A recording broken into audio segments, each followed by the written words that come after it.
जो पांचवी बहुमत लेकर, मैं पांचवी इसलिए बोल रहा हूँ कि वो खोखे से और ईडी से बनी हुई सरकार महाराष्ट्र की है। और ये सरकार ने जिस तरह से ये प्रश्न महाराष्ट्र में आरक्षण के खड़े किए हैं, उसके बारे में हमने कई बार सर्वदलीय बैठक में भी हमने कहा कि जाति न्याय जनगणना ये शुरू करो आप, जिससे ये सब प्रश्न छूटेंगे। और सिर्फ मराठा आरक्षण का नहीं, तो इसमें कई समाज को आरक्षण देने की बात इन लोगों ने कही थी। इसमें धनगर है, कोड़ी है, कुंवारी है, हल्बा है, ऐसे कई जातियों को आरक्षण देने की इन लोगों ने बात की थी। अब इनको सबको जवाब देना पड़ेगा। तो सबसे बड़ा प्रश्न ऐसा है कि महाराष्ट्र को जलाने का काम जो बीजेपी प्रणीत सरकार ने की है, जो हम लोग कहते हैं कि जाति न्याय जनगणना करो, तो जो भाजपा के मूल है संघ, वो बोलता है कि जाति न्याय जनगणना नहीं होना चाहिए, बहुजनों को न्याय न मिलना, यही उनकी मंशा है।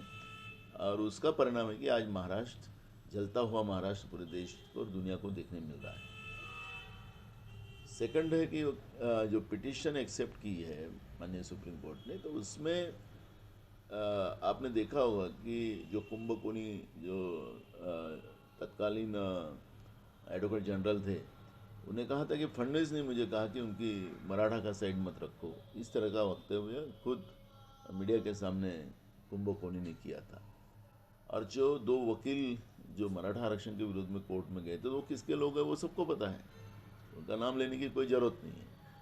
तो बीजेपी चाहती कि महाराष्ट्र ऐसे जलता रहे और डिवाइड एंड रूल के आधार पर जो अंग्रेज की नीति थी उसी आधार पर हम सत्ता में रहें, ये उनकी एक पॉलिसी है। लेकिन ये महाराष्ट्र शाहू फुले अम्बेडकर का महाराष्ट्र है, छत्रपति शिवाजी महाराज का महाराष्ट्र है। इस महाराष्ट्र में बीजेपी की रणनीति बिल्कुल नहीं चलेगी। कोर्ट के माननीय सुप्रीम कोर्ट के जो पिटीशन माननीय सुप्रीम कोर्ट ने स्वीकृत किया है, उसकी तरफ हमारा ध्यान है। कहीं ना कहीं फिर से कर्नाटक में हिजाब का मुद्दा ऊपर आया है। सरकार ने कहा है कि हिजाब के ऊपर की बंदी हटाई जाएगी, क्या लगता है? कुछ नहीं होता। देखो, धार्मिक तेड़ पैदा करना ये बीजेपी की हमेशा की आदत रही है। हमारा संविधान जो है, संविधान में सभी धर्म की रक्षा करना ये हमारा सबका दायित्व बनता है, सरकार का दायित्व बनता है।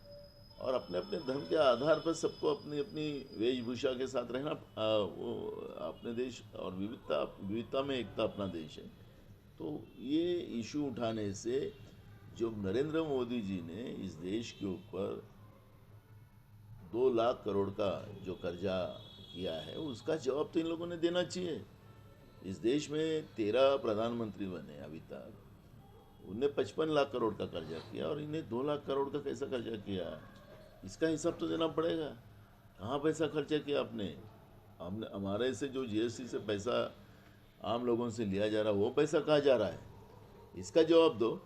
आपने कहा था 2 करोड़ युवाओं को नौकरी देंगे, अभी नौकरी देने की जगह उनको बेरोजगार कर दिया। आपने कहा कि हम किसान को दुगना दाम देंगे, किसान को आत्महत्या करने लगा दिया, महंगाई बढ़ा दी, आम लोगों का जीना हराम कर दिया। उसका जवाब दो ना। ये धार्मिक तेड़ पैदा कर कर इस भावनात्मक खेल खेलने से जो वादे आपने 2014 में किए थे, 2019 में किए थे, वो पूरा करो ना। पाकिस्तान रोज़ हमारे फौजियों को शहीद कर रहे हैं, उसका जवाब कौन देगा? आपने डिफेंस में 100% एफडीआई लाया, चाइना के लोग उसमें इन्वॉल्व हुए, तो क्या देश पूरी तबाह करने के लिए लगे? उसका जवाब दो ना। तो उसका जवाब देने से धार्मिक इस तरह का विवाद पैदा कर कर बीजेपी जो मूल इशू को डाइवर्ट कर रही है, उसका जवाब बीजेपी को देना पड़ेगा।